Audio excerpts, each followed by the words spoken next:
Mengapa 99% orang gagal di MLM? Nah, ini pertanyaan banyak sekali Bapak Ibu. Kalau kita lihat ya, ini saya ambil dari Google ya, statistik ini menandakan bahwa kenapa banyak orang gagal gitu ya, hanya 1% yang berhasil di dunia MLM atau network marketing.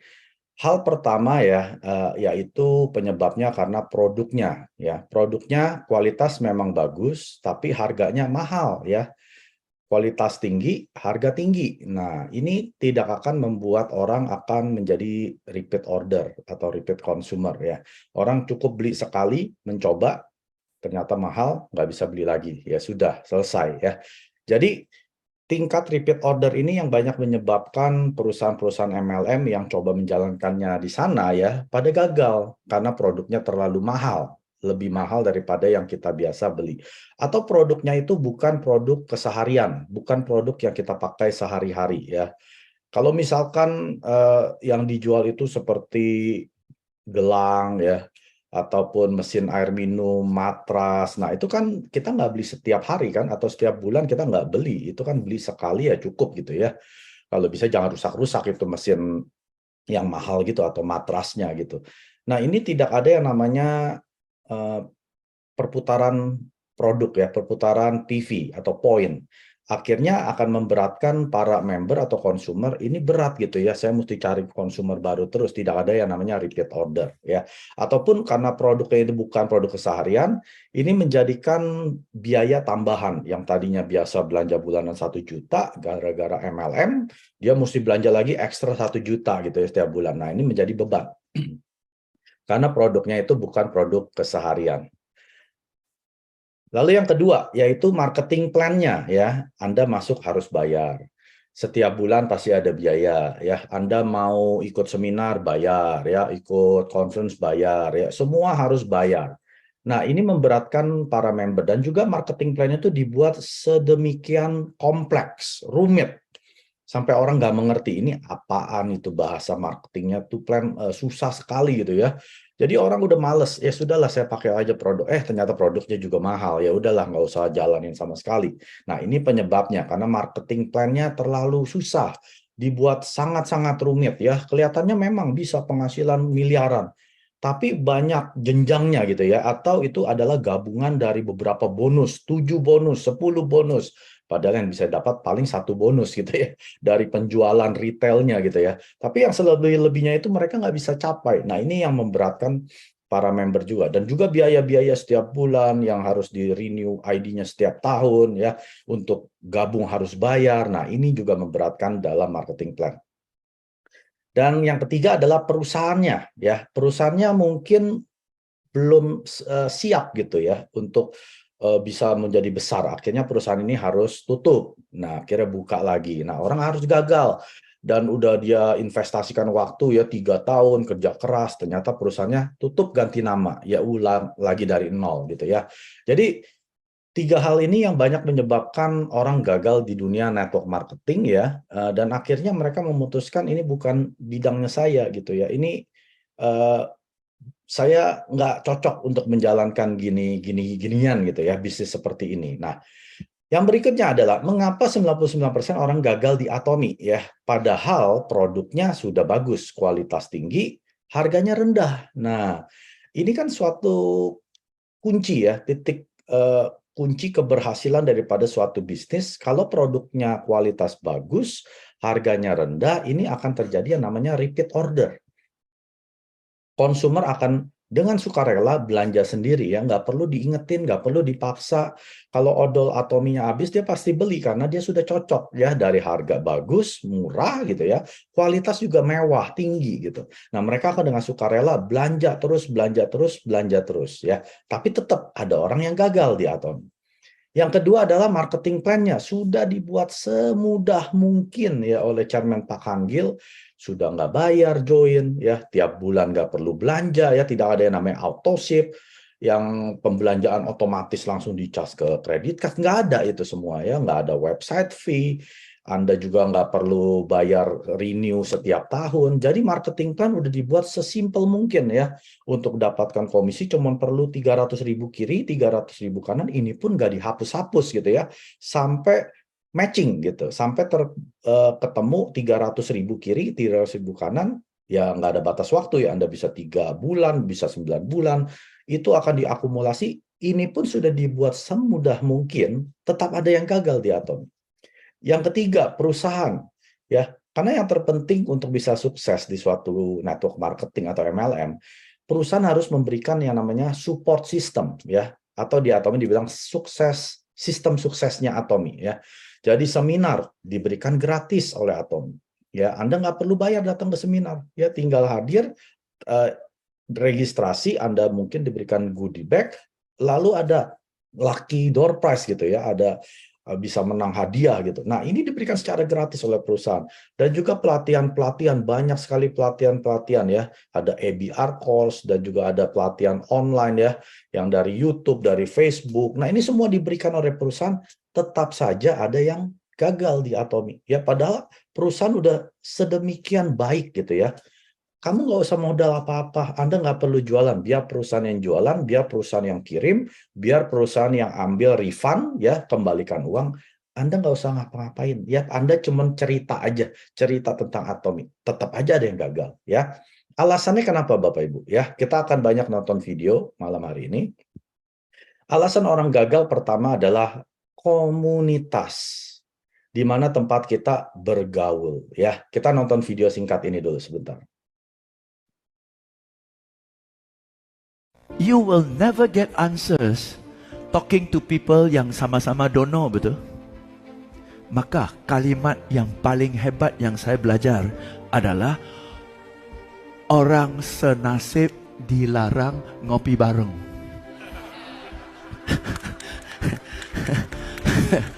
Orang senasib ngapain lu ngopi bareng? Karena kalau senasib ngopi bareng yang terjadi curhat, betul nggak? Betul kan? Lu udah capai target belum? Belum. Iya susah ya tahun ini ya. Gue juga belum capai. Belum. Lu belum capai? Belum. Lu belum capai? Belum. Tahun ini susah sih. Habis kenapa ya? Ekonomi sepi sih. Lesu sih. Habis barang kita mahal sih. Jadi lu nggak capai? Gua nggak capai. Dia nggak capai. Ilegal loh. Kenapa? Gua kira gua bego sendiri, ternyata bego bareng ya. It's not me, man. It's the economy, it's the product, it's the market, it's the boss, it's the competitor, it's everybody but not me. Itu yang terjadi kalau teman senasib ngopi bareng. Saya akan jelaskan. Komunitas ini penting sekali, bahwa di mana Anda berada ini yang akan menentukan Anda jadi seperti apa ya. Ada pepatah bilang Anda akan menjadi rata-rata di mana Anda bermain ya, menjadi orang rata-rata yang di mana Anda bermain, atau Anda menjadi orang ke-6 di komunitas yang Anda bermain ya. Artinya kalau Anda main dengan orang sukses ya, 5 orang sukses, Anda akan jadi orang ke-6 yang sukses. Kalau Anda main dengan 5 orang tukang gosip, Anda menjadi orang ke-6 yang tukang gosip ya. Kalau Anda main dengan 5 orang penipu, Anda menjadi orang ke-6 yang suka nipu ya. Kalau Anda mau sukses, Anda harus cari komunitas yang sukses, di mana Anda akan menjadi orang yang ke-6 tersebut ya. Komunitas itu penting sekali Bapak Ibu. Karena bahasa yang Anda keluarkan sehari-hari ya, atau pemikiran yang Anda dapat setiap hari ini berasal dari komunitas. Teman-teman Anda bergaul setiap hari. Anda boleh cek. Setiap hari Anda chatting dengan siapa? Anda buka WhatsApp Anda ya, atau Facebook Messenger Anda. Setiap hari Anda berkomunikasi dengan siapa? Percaya sama saya, Anda akan menjadi rata-rata seperti orang tersebut. Maka dari itu kalau Anda gagal di Atomi, hal pertama adalah Anda harus keluar dari komunitas yang tidak mendukung Anda. Komunitas yang akan bilang, ngapain lu ikut gitu-gituan? Itu bisnis MLM, ya, yang rugi nanti akan elu gitu ya. Nah, Anda harus keluar. Karena Anda tidak akan berkembang di komunitas yang seperti hal tersebut. Ya, Anda harus cari komunitas yang mungkin sesama atomian. Ya, banyak sekali Bapak Ibu orang yang mau sukses. Ya, Anda harus cari komunitas orang tersebut. Nah, hal yang kedua adalah mental. Ya, mentalitas. Kita akan nonton video berikut. Begitu Anda terjun ke dunia sales, yang ada 1-2 tahun awal itu gelap itu. Kenapa? You udah tawarin, you sudah kunjungi, ngomong, nggak ada orang beli. Kalaupun orang beli kecil-kecil, ya dikit-dikit, ya. Dibanding dengan teman-teman kita yang karyawan tetap, itu penghasilan mereka lebih gede loh. Orang sales malam pun harus ketemu, betul ya? Sudah ketemu, nggak beli lagi, kurang ajar, betul ya? Oke? Jadi awal-awal tekor. Sudah tekor tenaga, tekor waktu, tekor hati, tekor duit lagi. Pantang menyerah. Jalan terus. Pantang menyerah. Satu ketika mulai ada titik terang. Gitu, oke? Nah, dan di sini duitnya. Karakternya adalah di saat sini pantang menyerah. Ya, yang kedua adalah mentalitas ya, di mana mentalitas ini yang pantang menyerah, ini yang akan membentuk Anda menjadi orang seperti apa. Ya, biasanya orang kalau yang sudah pantang menyerah, lewat suatu titik poin atau dibilang dengan tipping point, setelah penghasilannya berhasil besar sekali ya, ini akan dibilang, wah itu orang hoki, ya. Si Pak Mike mah hoki, dia mah memang jaringannya besar, ya dia jago ngomong, jago presentasi, ya. Mereka tidak ada yang tahu perjalanan waktu yang saya pantang menyerah tersebut, yang dibilang adalah 2-3 tahun di atom. Nah, jadi mentalitas ini yang akan membentuk orang, apakah orang ini akan gagal atau akan berhasil. Walaupun yang tadi sudah saya kasih warna hijau ya, dari produknya, perusahaannya, marketing plan Atom yang begitu bagus, tetap aja ada orang yang gagal. Karena mentalitas mereka mudah menyerah. Mereka tidak bisa lewat daripada masa pantang menyerah tersebut, ya. Yang tidak ada salesnya, ya, udah tekor dia bilang harus keluar uang, ya, kan ngadain home party keluar uang. Nggak ada PV masuk ya, ajakin orang ke seminar nggak mau ya, ikut Zoom juga males ya, kesannya nih nggak ada hasil di sini. Nah, di sini adalah mentalitas Anda.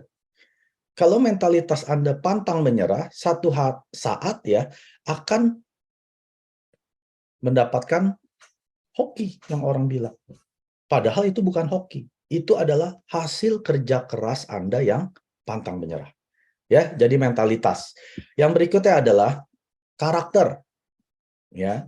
Ingat, karakter itu Anda bisa rubah pada saat Anda merubah pikiran Anda atau mindset Anda, ya.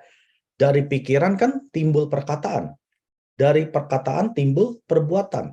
Dari perbuatan timbul kebiasaan. Dari kebiasaan inilah yang akan membentuk karakter kita. Nah, semua itu dari pikiran, apa yang kita lihat, apa yang kita dengar, apa yang kita baca, masuk ke pikiran, keluar menjadi perkataan, menjadi perbuatan, menjadi kebiasaan, lalu menjadi karakter. Kita nonton video berikut. You kalau sudah 2 tahun hasil belum jelas, lu berhenti, lu pindah ke perusahaan lain, bego namanya, mulai dari nol lagi. Mulai dari nol lagi. Kalau mau pindah perusahaan, jangan pindah karena tidak berhasil. Kalau you belum berhasil, lu pindah kemana juga nggak ada hasilnya. Kalau saya belum bisa main bulu tangkis dengan mahir, saya ikut lomba dimanapun tetap kalah kok. Betul kan? Jadi kita kasih alasan, perusahaan kita barangnya susah lah, marketnya susah. Lu alasan, lu aja belum menguasai. Kalau mau pindah, pindah pada saat lu udah mentok di sini, di perusahaan ini, gue udah pernah sampai habis, nggak ada lagi yang gue bisa cari, baru pindah. Udah gagal mau pindah, buset. Oke, nah itulah cilakanya. Gagal pindah melulu, sukses nggak mau pindah. Kenapa sukses nggak mau pindah? Lu udah gila, gue bangun nama bertahun-tahun, sekarang suruh gue pindah, mulai ke sana lagi, sakit, nggak gue panen lah. Menderita 3 tahun, panen 25 tahun, enak kok investasinya. Itu nasib orang sales. Di sini karakter. Ya, yang berikutnya adalah karakter ya. Nah, karakter ini yang Anda bentuk di awal, ya. Anda mau menjadi seperti apa, Anda yang menentukan. Banyak orang bilang, ya saya memang seperti ini. Saya dilahirkan seperti ini apa adanya. Ya, orang-orang yang seperti ini yang tidak mau berubah, tidak akan bisa berhasil.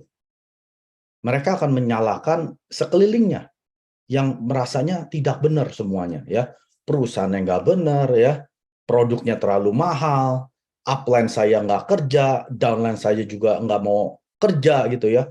Semua ini adalah orang yang salah. Padahal yang sebetulnya yang salah Anda sendiri. Karakter Anda yang belum berubah. 10 tahun dari sekarang kita akan menjadi seseorang. Pertanyaannya siapa?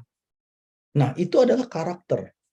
Kalau karakter kita tidak mau kita rubah, ya bukan orang lain yang rubah, kita yang rubah, sudah pasti Anda akan pindah-pindah melulu. Ya, ini karakter Bapak Ibu. Berapa banyak kita lihat orang di Atomi, ya, yang coba Atomi 3 bulan atau dapat penghasilan, ya pairingnya cuma 700-an ribu keluar. Atau yang dia udah jalankan 1 tahun setelah jadi sales master gitu ya, ya penghasilan cuma 2-3 juta sebulan keluar. Karena karakter dia. Karena karakter dia adalah orang yang pindah-pindah. Kan dia bilang, kalau Anda sudah jalankan 2-3 tahun, ternyata belum berhasil, lu pindah, itu lu orang bego. Mau pindah kemanapun, tetap aja mulai lagi dari nol. Betul gak Bapak Ibu? Nah, Anda jangan seperti orang yang seperti ini. Ini yang dibilang dengan orang yang gagal. Anda tidak gagal pada saat Anda belum menyerah. Di Atomi tidak ada orang yang gagal sebetulnya. Kecuali dia menyerah, dia pindah ke perusahaan lain. Ya. Jadi kalau Anda sudah kerja keras, belum berhasil, bersabarlah. Kemungkinan besar adalah karakter Anda yang belum berubah. Penghasilan Anda tidak akan melebihi karakter Anda. Karakter Anda di sini, penghasilan Anda segini. Karakter Anda naik, penghasilan ikut naik. Karakter Anda di sini, penghasilan akan di sini. Penghasilan ini akan mengikuti karakter yang Anda bawa. Ya, mengerti ya? Jadi karakter adalah hal yang buat orang gagal di Atomi. Yang berikutnya adalah Anda tidak disukai. Ya, banyak kan yang Anda nggak disukai oleh mungkin saudara Anda sendiri gitu ya, ataupun teman-teman Anda sendiri. Anda ini bukan orang yang disukai orang. Ya, sayangnya seperti itu ya. Kita lihat video berikut. Ilmu komunikasi, ini kan komunikasi antara dua orang ini, dua pihak. Okay? Ilmu komunikasi selalu menyatakan kita sebagai pendengar, kita cenderung mau dengarkan dan terima pesan-pesan yang berasal dari orang-orang yang kita suka maupun pesan-pesan yang berasal dari orang yang kita respect. Sepakat? Mana yang harus diterima duluan? Pesan diterima duluan atau sumber diterima duluan? Sepakat ya? Jadi sumber diterima duluan, baru pesan diterima. Okay? If people like you, they will listen to you. Jadi kalau Anda mau didengar orang, Anda harus disukai dan di-respect dulu. Ya. Kalau Anda menjadi seseorang yang orang nggak suka dekat-dekat dengan Anda mau omong apapun, Anda nggak akan didengar. Anda mau bawa produk apapun dari Atom yang begitu bagusnya untuk diri Anda, ya, tapi Anda sendiri bukan orang yang menyenangkan, Anda nggak akan didengar. Jadi dia bilang apa? Kalau orang suka dengan Anda, mereka akan dengarin Anda. Itu artinya, if people like you, they will listen to you. Jadi mudah sekali Bapak Ibu. Kalau orang gagal di Atomi, kemungkinan besar juga orang nggak suka dengan orang ini. Ya, mungkin dia dulunya tukang nipu gitu ya, atau tukang bohong, nggak ada integritas. Nah ini yang perlu diperbaiki dulu. Kalau Anda belum memperbaiki Andanya dulu, pesan apapun yang Anda berikan itu akan mubazir. Mau sebagus apapun ya Anda bawakan visi Atomi seperti apa, pesan kan, tapi Andanya belum Anda rubah, ya, Anda bangun dulu hubungan, ya, ajak dulu dia makan, traktir dong. Kalau Anda orang pelit, Anda traktir dulu. Yuk, gue traktirin. Gak usah ngomongin Atomi, traktir dulu makan. Setelah 3 kali traktir, dia bingung. Kok dia jadi baik ya? Nah, yang keempat kali Anda ketemu, baru Anda keluarin pesannya Anda tentang Atomi. Dia pasti dengar. Ya, kita ajak dia makan, kita beri dia makan dulu, dia dengerin. Nah, kalau Anda salah satu orang yang mungkin ya, orang nggak disukai, Anda traktir dia, nah Anda sambil cerita. Ya, Anda ajak makan sekoteng kek, Anda ajak makan mie ayam, ketoprak, ya, sambil makan Anda cerita atau. Nah, biar Anda disukai dulu. Yang berikutnya, Anda tidak tahu apa yang Anda jual. Saya ini ya di Atomi ngejual apa ya? Kata Pamet nggak boleh jualan. Ya, siapa yang bilang? Jualan, cara jualannya yang mana ya? Kalau Anda jual secara online, sudah pasti Anda melanggar kode etik. Anda menggunakan center pusat pelatihan untuk menjual, itu sudah menyalahi kode etik. Itu yang dilarang berjualan. Anda nggak tahu apa yang Anda jual di sini, ya? Anda menjual cerita Anda. Kita nonton video singkat dulu, ya. Nah, jadi sesungguhnya Andanya yang Anda jual apa? Yang Anda tonjolkan, andalkan, taruhannya, perusahaannya, mereknya, produknya, atau Andanya. Maka dalam kotak itu, what are you actually selling? Are you selling your company's reputation, the product, or you? If you can sell all three, you are very strong. If you can sell two, you are still strong. If you can sell one, not so bad. If you don't know what to sell, you are in trouble. And most salespeople don't know what the hell they are selling. Nah, jadi ini juga Anda harus tahu apa yang Anda jual. Produknya, perusahaannya, atau Andanya. Ya, produk ya kita sudah pasti. Kita begitu banyak 500 jenis produk. Ya, perusahaannya kita bisa cerita tentang Chairman Pak Han-gil ya, bagaimana dia membangun perusahaan Atomi tersebut. Kita bisa cerita tentang Kolmar Korea, KRI, Kolmar B&H ya. Atau Anda bisa menjual Anda, cerita Anda. Anda pakai hemohim, tadinya pincang, sekarang udah jalan ya. Tadinya ada darah tinggi, sekarang udah nggak ada darah tinggi. Anda cerita tentang pengalaman pakai produk. Anda tadi ketombean, sekarang sudah nggak ada ketombe. Nah, Anda harus tahu dulu, mana yang Anda jual. Dia bilang, kalau Anda jual tiga-tiganya, bagus sekali. Ya, produk perusahaan Anda. Anda bisa jual 2, produk dan perusahaan. Luar biasa. Anda bisa jual Andanya, cerita Anda, itu juga not so bad. Nggak terlalu jelek lah, kalau Anda bisa jual cerita Anda. Yang mengerikan adalah Anda nggak tahu Anda jual yang mana. Ya, kebanyakan dari orang yang melakukan sales, dia bilang, tidak tahu apa yang dia jual. Itu masalahnya. Ya, banyak orang gagal di Atomi. Anda harus jelas dulu. Anda mau jual yang mana? Produk, perusahaan, Anda, atau ketiga-tiganya. Yang berikutnya, tidak suka mendengar. Ya, ini adalah salah satu kenapa orang banyak gagal di Atomi. Kebanyakan omong. Setiap kali dia ngomong terus, tidak mendengar. Ya, kita nonton video dulu. Most people think selling is the same as talking. But the most effective salespeople know that listening is the most important part of the job.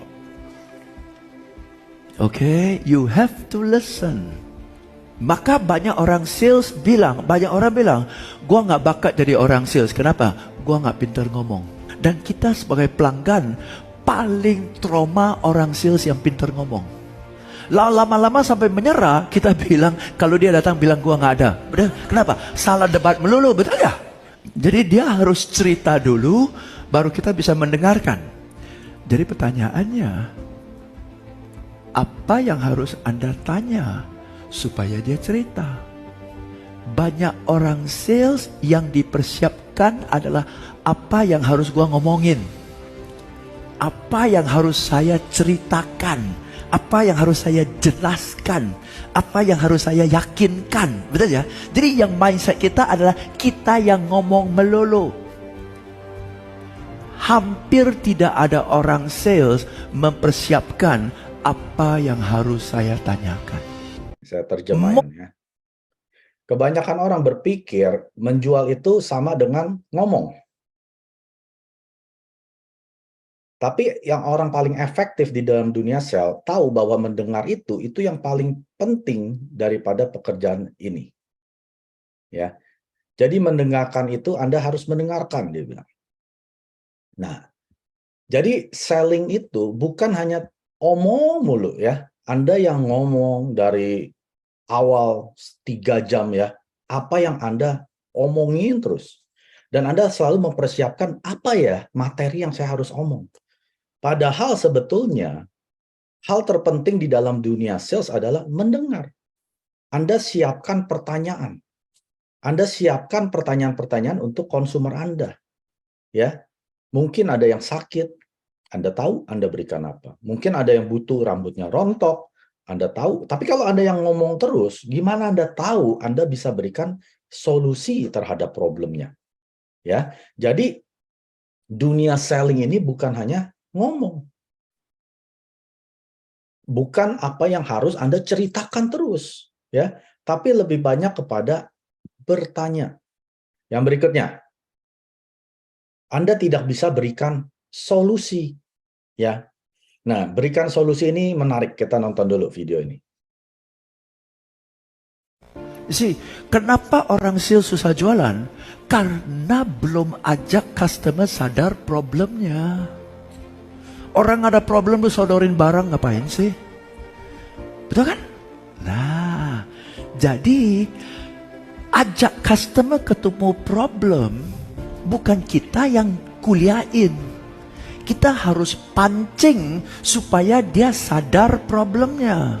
Bisa terima? Maka pertanyaan-pertanyaan tadi itu harus ajak customer bongkar problem. So, tugas nomor 1 buat orang sales. Ya, kita mau produk kita laku. Tapi cara untuk buat produk kita laku bukanlah menjelaskan tentang produk kita. Ini ironis. Catat. Cara untuk buat produk kita laku bukanlah menjelaskan tentang produk kita. Cari tahu masalah dia dulu. Cari tahu masalah dia dulu. Barulah pikirkan bagaimana penawaran kita bisa selesaikan masalahnya. Kalaupun tidak bisa selesaikan, mengurangi masalahnya. Atau bahkan produk kita bisa cegah masalah itu terjadi. Oke? Jadi tugas orang sales adalah cari tahu masalahnya. Jadi kita harus cari tahu masalahnya, yaitu kita berikan solusi. Jadi nggak melulu kita langsung bawa sodorin ratusan produk gitu ya, kita belum tahu masalahnya apa. Kalau dia masalahnya di rambut, Anda jangan cerita tentang skincare. Dia nggak akan tertarik gitu ya. Anda yang punya konsumer masalah dengan kulit, Anda ceritanya rambut gitu ya, malah kebalik. Nah, Anda harus cari dulu, Anda bongkar dulu. Problemnya apa terhadap konsumer Anda?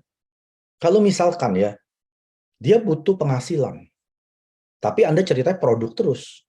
Anda nggak ceritain tentang marketing plan. Dia nggak akan tertarik. Saya lagi cari uang. Gimana kasih solusi untuk saya bisa dapat uang? Jadi tugas kita adalah cari tahu permasalahannya dengan cara banyak bertanya. Bukan banyak omong. Langsung seperti orang yang bawa senapan gitu ya, tembak terus ya. Salah itu Bapak Ibu. Itu seperti seorang salesman. Anda tahu kan seorang salesman kalau Anda lagi jalan di mall gitu, di tengah-tengah mall suka ada yang nawarin gitu ya. Pak ini murah, ini bagus, ini begini. Anda tertarik gak? Nggak akan beli. Percaya saya. Tapi salesman yang jago, dia akan ajak ngobrol dulu. Wah sama siapa Pak lagi di mall ya? Bukan langsung nawarin, Pak saya ada produk ini. Tanya dulu, sama siapa Pak? Datang sama anak, istri gitu ya, suami, anak gitu ya. Nah setelah itu Anda bisa cari tahu dulu permasalahan dia. Ya, misalkan Anda kerja di showroom mobil gitu ya, Anda lagi jualin mobil di mall gitu ya. Anda ngobrol dulu, Pak, naik mobil apa, Pak? Wah, dia pasti senang ya kalau cowok ditanya naik mobil apa, dia pasti cerita, oh saya naik mobil Honda misalkan, yang hanya 2 pintu gitu ya, yang kecil. Lalu tanya berikutnya, anaknya berapa, Pak? Oh, anak saya 4. Nah, Anda sudah tahu kan? Masalahnya di mana? Anaknya banyak, mobilnya kecil, ya. Nah, Anda cerita, Pak, tahu nggak mobil kita ada yang ukurannya besar, harganya nggak lebih mahal dari Honda loh. Nah, Anda sedang bawa solusi kan? Atas permasalahan dia yang mobilnya kecil, Honda itu nggak murah kan? Anda bilang, ada mobil yang bisa muat anak 4 dengan suami istri 6, harganya nggak lebih mahal dari mobil Bapak loh. Bapak mau tahu nggak? Pasti dia mau tahu. Anda sedang berikan solusi terhadap masalahnya. Ya, kalau Anda cerita, ya Anda tanya ke konsumer Anda, gimana Pak, orang tua sehat semua ya? Kalau misalkan dia bilang, iya nih, papa saya udah mulai sakit-sakitan. Anda tahu kan, ada masalah kan? Berikan solusi. Bukan malah cerita, tahu nggak Pak, di Atomi marketing plan itu bisa penghasilan 100 juta setiap bulan loh Pak. Mau ikut saya nggak dengan bisnisnya? Ya orang lagi masalahnya papanya sakit, Anda cerita uang.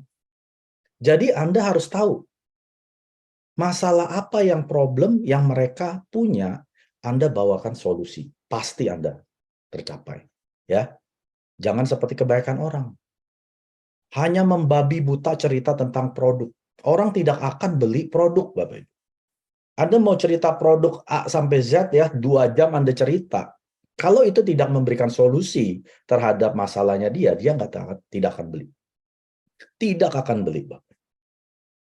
Ya, mau semurah apapun gitu ya, nggak pusing dia tidak beli karena dia tidak butuh.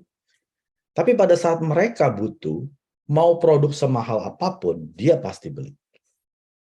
Nah, ya. Jadi itu adalah Anda tidak beri solusi. Yang terakhir, Anda cepat menyerah. Nah, ini yang paling banyak, Bapak Ibu. Ya. Mungkin dari 99% yang gagal, 90%-nya cepat menyerah. Ya. Kita nonton video dulu. Lari maraton 42 km. Yang paling sengsara 6 km terakhir. Paling sengsara. Berhenti atau selesai. Berhenti atau tuntas. 6 km terakhir. Melahirkan ibu-ibu lebih tahu daripada saya. Betul ya? You see, the worst will come and you got to push. Then there will be a breakthrough. Begitu sudah breakthrough, levelnya udah lain. Ya, jadi dia mengandaikan dengan lari maraton. Ya, itu yang paling sengsara adalah 6 km terakhir, di mana Anda gagal atau selesai. Kebanyakan dari kita sudah berlari gitu ya, 1 tahun, 2 tahun, nggak sukses-sukses gitu ya, 3 tahun, 4 tahun. Padahal ini sebetulnya udah tinggal dikit lagi. Tapi dia memutuskan, susah, jalanin Atomi terlalu susah, uangnya lambat, kecil, dan lain sebagainya ya. Padahal masa-masa yang paling sengsara yaitu yang terakhir ini. Kalau Anda seorang pelari maraton, Anda sudah tahu kan bahwa yang paling susah itu 6 km terakhir. Apa Anda menyerah? Nggak akan menyerah. Karena Anda mungkin sudah pernah ikut ya berkali-kali lari maraton. Tapi seorang pelari maraton yang baru pertama kali yang belum ngerti ini, dia akan nyerah. Makanya Anda perlu mentor. Orang yang sudah melakukan terlebih dahulu. Itu mentor yang secara sukses ya. Melakukannya dengan sukses itu baru mentor. Jadi kalau di dunia Atomi, Anda harus cari seorang mentor yang sudah melakukannya sampai sukses. Anda ikuti. Kalau dia bilang suruh lari, Anda lari. Kalau dia bilang suruh slow dikit ya, jalan. Jadi Anda harus punya seorang mentor.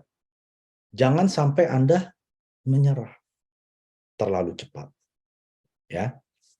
Nah, poin-poin ini adalah yang kebanyakan dari orang yang gagal di Atomi adalah komunitasnya salah. Mentalitasnya salah. Karakternya tidak dibentuk. tidak disukai orang, tidak dihormati orang, ya, tidak tahu apa yang dia jual, tidak mau mendengar, tidak berikan solusi, terlalu cepat menyerah. Ya, Anda catat ini kalau Anda mau berhasil. 구독, 좋아요 눌러주세요.